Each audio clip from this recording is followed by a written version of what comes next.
नमस्कार दोस्तों, स्वागत है आप सभी का। आइए राष्ट्रपति से रिलेटेड कुछ क्वेश्चन को चर्चा करेंगे। एनसीईआरटी बुक से जो पॉलिटी का रिवीजन क्लास है उसी में आगे बढ़ते हैं। आइए देखते हैं। आज का क्वेश्चन है, राष्ट्रपति द्वारा राज्यसभा में कितने व्यक्ति का मनोनयन किया जाता है? तो राष्ट्रपति द्वारा राज्यसभा में 12 व्यक्ति का मनोनीत किया जाता है। यह है अनुच्छेद 80 के 3। अनुच्छेद कहेगा 80 के 3 के तहत ही राष्ट्रपति राज्यसभा में 12 व्यक्ति को मनोनीत करता है। आगे है, राज्यसभा के लिए नामित होने वाली प्रथम अभिनेत्री कौन थी? तो राज्यसभा के लिए नॉमिनेटेड होने वाली कौन थी? तो ये नरगिस दत्त थी। राज्यसभा के लिए नामित हुआ था नरगिस दत्त। याद रखा जाए, ये 1980 से 1986 में ये राज्यसभा के लिए इसे नामित किया गया था। लोकसभा की प्रथम महिला अध्यक्ष कौन बनी? लोकसभा की प्रथम महिला अध्यक्ष मीरा कुमार, जो 2009 से 2014 तक ये लोकसभा का अध्यक्ष बनी थी। 2009 से 2014 तक। इसके बाद सुमित्रा महाजन भी बनी है लोकसभा अध्यक्ष, लेकिन प्रथम महिला अध्यक्ष कौन बनी? मीरा कुमार। राज्यसभा कहते हैं, राज्य विधानसभा में कोई भी धन विधेयक राज्य के राज्यपाल की संस्तुति के बिना, अनुमति के बिना प्रस्तुत नहीं किया जा सकता है। जैसे कि राष्ट्रपति की अनुमति के बिना धन विधेयक लोकसभा में नहीं लाया जा सकता है, उसी तरह राज्यपाल की अनुमति के बिना राज्य विधानसभा में धन विधेयक नहीं लाया जा सकता है। आगे देखते हैं, वे प्रथम लोकसभा अध्यक्ष कौन थे जिसके विरुद्ध लोकसभा में अविश्वास प्रस्ताव लाया गया था? कौन ऐसा मतलब अध्यक्ष था जिसके विरुद्ध लोकसभा में अविश्वास प्रस्ताव लाया गया? तो ये थे जीबी मालवंकर। जीबी मालवंकर जो कि प्रथम अध्यक्ष कहेंगे, लोकसभा का प्रथम अध्यक्ष जीबी मालवंकर है, जो कि इसके विरुद्ध अविश्वास प्रस्ताव लाया गया था। आगे देखते हैं, क्वेश्चन है कि लोकसभा का सचिवालय किसके नियंत्रण में होता है? तो लोकसभा अध्यक्ष के नियंत्रण में। लोकसभा का सचिवालय किसके नियंत्रण में? लोकसभा अध्यक्ष के नियंत्रण में। आगे है, भारतीय राजनीतिक व्यवस्था में कौन सर्वोच्च है? तो संविधान। भारतीय राजनीतिक व्यवस्था में सर्वोच्च कौन है? तो संविधान। भारत के संचित निधि पर कौन सा व्यय भारित नहीं होता है? तो भारत के संचित निधि से कौन व्यय भारित नहीं होता है? भारत के प्रधानमंत्री का वेतन और भत्ते ये भारत के संचित निधि से नहीं होता है। भारत के प्रधानमंत्री वेतन भत्ते ये संचित निधि पर व्यय भारित नहीं होता है। आगे क्वेश्चन देखते हैं। आगे है कि धन विधेयक संसद के किस सदन में पूरा स्थापित किया जाता है? धन विधेयक जो है ना लोकसभा में स्थापित किया जाएगा। जैसे राज्य में पूछेंगे तो विधानसभा में। धन विधेयक राष्ट्रपति के परामर्श के बिना नहीं पेश किया जाता है।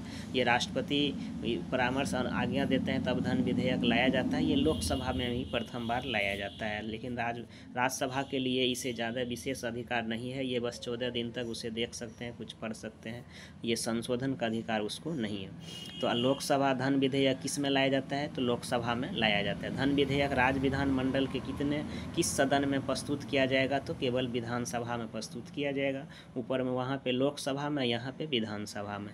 बजट की रूपरेखा किस विभाग के द्वारा तैयार की जाती है? तो आर्थिक कार्य विभाग। आर्थिक कार्य विभाग द्वारा बजट की रूपरेखा आर्थिक कार्य विभाग। करों और सरकारी कामकाज के निर्वाह करों एवं सरकारी कामकाज के निर्वाह के लिए करों एवं सरकारी कामकाज के निर्वाह में हुई अन्य प्राप्ति से संघीय सरकार से प्राप्त होने वाला राजस्व निधि किस निधि में जमा होता है? तो भारत के संचित निधि। जो टैक्स आता है, कर होता है, संघीय सरकार से प्राप्त होने वाला राजस्व कहाँ जमा होता है? भारत की संचित निधि में। कहाँ होगा? भारत की संचित निधि में जमा होता है। आगे है, आर्थिक सर्वेक्षण प्रतिवर्ष संसद में कब प्रस्तुत किया जाता है? आर्थिक सर्वेक्षण मतलब इकोनॉमिक सर्वे। तो ये जो है आगामी वर्ष के बजट के प्रस्तुतिकरण से पूर्व, आर्थिक सर्वेक्षण एक दिन पूर्व मतलब ये पेश किया जाता है। आर्थिक सर्वेक्षण प्रतिवर्ष संसद में कब प्रस्तुत होता है? तो आगामी बजट के प्रस्तुतिकरण से पूर्व में आर्थिक सर्वेक्षण प्रस्तुत किया जाता है। कोई विधेयक धन विधेयक है अथवा नहीं, इसका निर्णय कौन करेगा? तो लोकसभा अध्यक्ष। कोई विधेयक धन विधेयक है कि नहीं, इसका निर्णय कौन करेगा? तो लोकसभा अध्यक्ष करता है। इसका निर्णय कौन करेगा? तो लोकसभा अध्यक्ष। भारत की संचित निधि से धन निकालने के लिए संसद अनुमोदन अनिवार्य है। संचित निधि से धन निकालने का संसद का अनुमोदन अनिवार्य है। लेखानुदान संघ सरकार को किस प्रकार की अनुमति प्रदान करता है? लेखा अनुदान संघ सरकार किस प्रकार की अनुमति प्रदान करता है? तो निश्चित अवधि के लिए भारतीय संचित निधि से धन निकालना। निश्चित अवधि के लिए भारतीय संचित निधि से धन निकालना। लेखा अनुदान संघ सरकार को किस प्रकार की अनुमति प्रदान करता है? निश्चित अवधि के लिए भारतीय संचित निधि से धन निकालना। अब आगे आते हैं। आगे क्वेश्चन है कि साधारण विधेयक और धन विधेयक में तुलना करना है। साधारण विधेयक और धन विधेयक में तुलना देखते हैं। साधारण विधेयक कहते हैं इस साधारण विधेयक किसे कहते हैं? तो साधारण विधेयक है इसे लोकसभा या राज्यसभा किसी में प्रस्तुत किया जा सकता है। सो कोई विधेयक हो, साधारण हो, जनरल हो, वो लोकसभा राज्यसभा किसी में प्रस्तुत किया जाता है। धन विधेयक इसे केवल लोकसभा में प्रस्तुत किया जाता है। अगला दूसरा पढ़ते हैं। इसे मंत्री अथवा गैर सरकारी सदस्य दोनों द्वारा प्रस्तुत किया जा सकता है। ये साधारण विधेयक इसे केवल सरकार के किसी मंत्री द्वारा प्रस्तुत किया जाता है। धन विधेयक केवल मंत्री द्वारा ही प्रस्तुत किया जाएगा। साधारण विधेयक इसे सदन में प्रस्तुत करने से पूर्व राष्ट्रपति की अनुमति अनिवार्य नहीं, आवश्यक नहीं है। लेकिन धन विधेयक को सदन में प्रस्तुत करने से पूर्व राष्ट्रपति की अनुमति संस्तुति ही से पूर्व स्थापित किया जाता है। मतलब अनुमति के बिना इसे स्थापित नहीं किया जा सकता है। इसे राज्यसभा द्वारा संशोधित या अस्वीकृत किया जा सकता है ये साधारण विधेयक को। लेकिन राज्यसभा द्वारा ये धन विधेयक को राज्यसभा द्वारा संशोधित या अस्वीकृत नहीं किया जा सकता है। इसे राज्यसभा अधिकतम 6 माह तक रोक सकती है। साधारण विधेयक को इसे धन विधेयक को इसे राज्यसभा केवल 14 दिन तक ही रोक सकती है। मतलब रोक सकती है। इसे राज्यसभा में साधारण विधेयक इसे राज्यसभा में भेजने के लिए लोकसभा अध्यक्ष के द्वारा प्रमाणित किए जाना आवश्यक नहीं है। राज्यसभा में भेजने के लिए लोकसभा अध्यक्ष द्वारा प्रमाणित किए जाना आवश्यक नहीं है। धन विधेयक इसे लोकसभा अध्यक्ष के द्वारा धन विधेयक के रूप में प्रमाणित किए जाना आवश्यक है।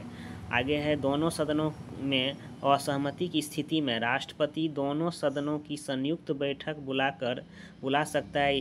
इसे दोनों सदनों में पारित होने के बाद राष्ट्रपति हस्ताक्षर के लिए भेजा जाता है। धन विधेयक के बारे में है। इसमें दोनों सदन के बीच असहमति होने कोई अवसर ही नहीं होता है। इसीलिए संयुक्त बैठक की कोई प्रावधान इसे नहीं है। इसे केवल लोकसभा पारित करने होने के बाद राष्ट्रपति हस्ताक्षर के लिए भेजा जा सकता है। साधारण विधेयक यह विधेयक लोकसभा में अस्वीकृत होने पर सरकार को त्यागपत्र देना पड़ सकता है। इस विधेयक को लोकसभा में अस्वीकृत होने पर सरकार को त्यागपत्र देना पड़ सकता है यदि इसे मंत्री ने प्रस्तुत किया हो। यह विधेयक लोकसभा में अस्वीकृत होने पर सरकार को त्यागपत्र देना पड़ता है। ये भी जो है लोकसभा में अस्वीकृत होने पर त्यागपत्र देना पड़ता है। आगे देखते हैं। आगे है इसे राष्ट्रपति द्वारा स्वीकृति या अस्वीकृत किया जा सकता है अथवा पुनर्विचार के लिए भेजा जा सकता है। साधारण विधेयक को धन विधेयक को इसे राष्ट्रपति द्वारा स्वीकृत या अस्वीकृत किया जा सकता है परंतु पुनर्विचार के लिए नहीं लौटाया जा सकता है। धन विधेयक को पुनर्विचार के लिए नहीं लौटाया जा सकता है, याद रखा जाए। आगे है धन विधेयक एवं संविधान संशोधन विधेयक के संबंध में दोनों सदन की संयुक्त बैठक नहीं बुलाई जा सकती है। धन विधेयक और संविधान संशोधन विधेयक के संबंध में संयुक्त बैठक नहीं बुलाई जा सकती है। धन विधेयक और संविधान संशोधन विधेयक के में जो है संयुक्त बैठक नहीं बुलाया जा सकता है। आगे देखते हैं। प्रकलन समिति आगे है। क्वेश्चन है प्रकलन समिति संसद के किस सदन के सदस्य से गठित किया जाता है? तो ये लोकसभा के सदस्य के द्वारा गठित किया जाता है। प्रकलन समिति में 30 गो सदस्य होता है और 30 कहाँ से होता है? तो लोकसभा से होता है। आगे है कोई भी कानूनी विधेयक संसद के किस सदन में प्रस्तुत किया जा सकता है? तो ये संसद के किसी भी सदन में कानूनी विधेयक संसद के किसी भी सदन में प्रस्तुत किया जा सकता है। आगे है भारतीय संसद के दोनों सदनों की संयुक्त बैठक साधारण विधेयक तथा वित्त विधेयक दोनों के संबंध में हो सकता है। साधारण विधेयक और वित्त विधेयक के संबंध में हो सकता है लेकिन संविधान संशोधन और धन विधेयक के संबंध में संयुक्त बैठक नहीं बुलाया जा सकता है। संसद के 2 सत्रों के मध्य अधिकतम अंतराल 6 से अधिक नहीं होना चाहिए, 6 माह से अधिक नहीं होना चाहिए। आकस्मिक निधि को राष्ट्रपति किसे व्यय कर सकता है? आकस्मिक निधि को राष्ट्रपति किसे व्यय कर सकता है? बिना संसदीय स्वीकृति के बिना संसद के स्वीकृति के बिना ही उसमें से राष्ट्रपति धन निकासी कर सकता है आकस्मिक निधि से। आगे है लोकसभा में विधेयक पर आम बहस किए। लोकसभा में विधेयक पर आम बहस किस वाचन में होती है? द्वितीय वाचन में। लोकसभा में विधेयक पर जो है आम बहस किस वाचन में? द्वितीय वाचन में। कटौती प्रस्ताव, आगे क्वेश्चन है, कटौती प्रस्ताव को और किस अन्य नाम से जाना जाता है? तो ये समापन प्रस्ताव, कटौती प्रस्ताव को समापन प्रस्ताव। यदि कोई धन विधेयक लोकसभा द्वारा स्वीकृत कर दिया जाए तो राज्यसभा इसे अधिक से अधिक कितने अवधि तक रोक सकता है? तो ये 14 दिन तक रोक सकता है। धन विधेयक के मामला में राज्यसभा को बस 14 दिन तक वह रोक सकता है। यदि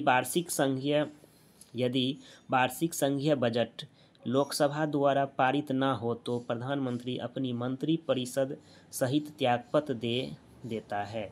यदि वार्षिक संघीय बजट लोकसभा द्वारा पारित ना हो तो प्रधानमंत्री अपनी मंत्रिपरिषद सहित त्यागपत्र दे सकता है। आगे क्वेश्चन है कि लोकसभा तथा राज्यसभा के संयुक्त अधिवेशन, लोकसभा तथा राज्यसभा के संयुक्त अधिवेशन की अध्यक्षता कौन करता है? तो लोकसभा अध्यक्ष करते हैं। संसद के किस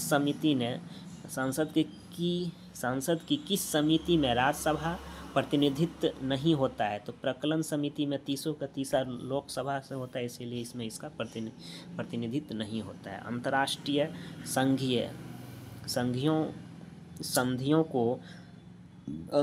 संधियों को भारत के किसी भाग अथवा संपूर्ण भारत में लागू करने के लिए संसद कोई भी कानून बना सकता है। अंतर्राष्ट्रीय संधि को भारत के किसी भाग अथवा संपूर्ण भारत में लागू करने के लिए संसद कोई भी कानून बना सकती है बिना किसी राज्य की सहमति से। संसद को यह विशेषाधिकार है, मतलब केंद्र सरकार को, वह किसी भी राज्य से कोई अनुमति बिना कोई भी क्षेत्र में वह अंतर्राष्ट्रीय संधियों को लागू कर सकते हैं।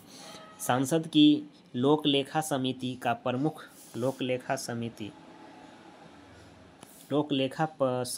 प्रमुख कार्य शासन के वित्तीय लेखा एवं विनियम तथा नियंत्रक महालेखा परीक्षक की रिपोर्ट की परीक्षण करना है। नियंत्रक महालेखा परीक्षक जो रिपोर्ट देता है उसका परीक्षण करना है लोकलेखा समिति का। लोकलेखा समिति संसद में जो है ये दोनों सदन से होता है, 15 गो लोकसभा 7 गो राज्यसभा, टोटल 22 गो होता है लोकलेखा समिति में। आगे क्वेश्चन देखते हैं।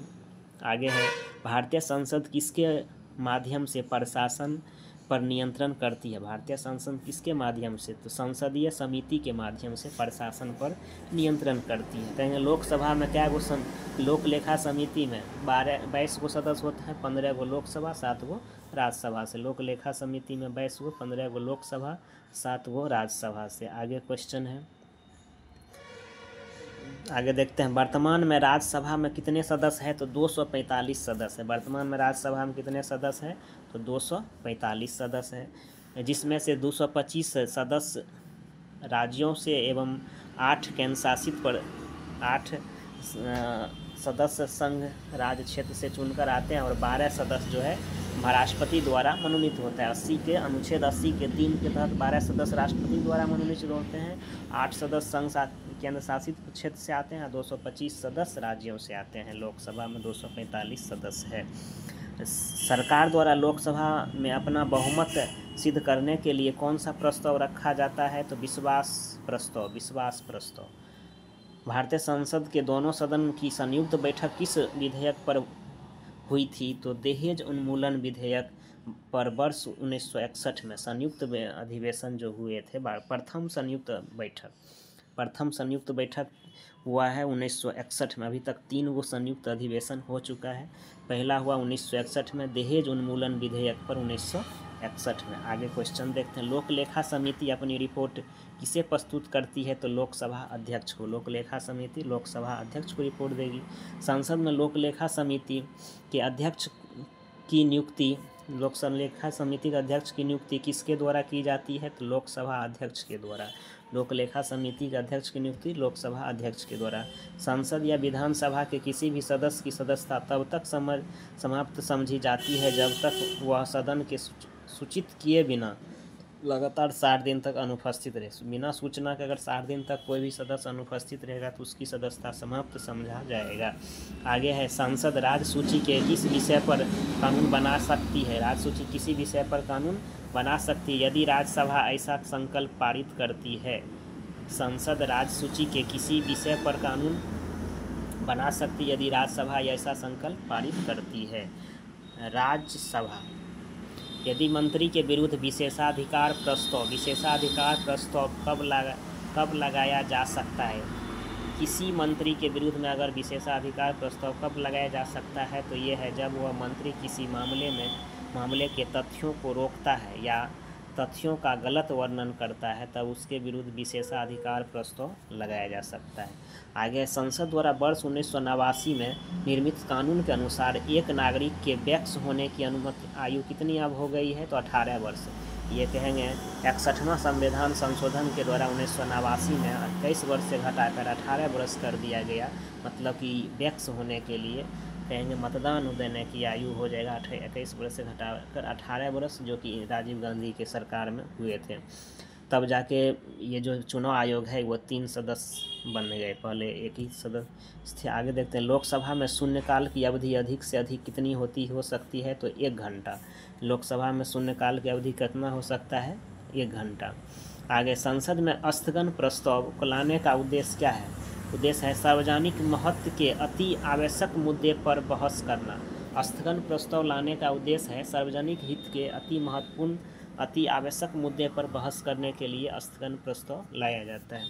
आगे है, भारतीय संसद की संप्रभुता किसके द्वारा संबंधित है? तो न्यायिक समीक्षा से। भारतीय संसद की संप्रभुता न्यायिक समीक्षा से प्रतिबंधित है। संसदीय व्यवस्था में शून्यकाल किस देश की देन है? तो ये शून्यकाल भारत की ही देन है। शून्यकाल 1 घंटा होता है।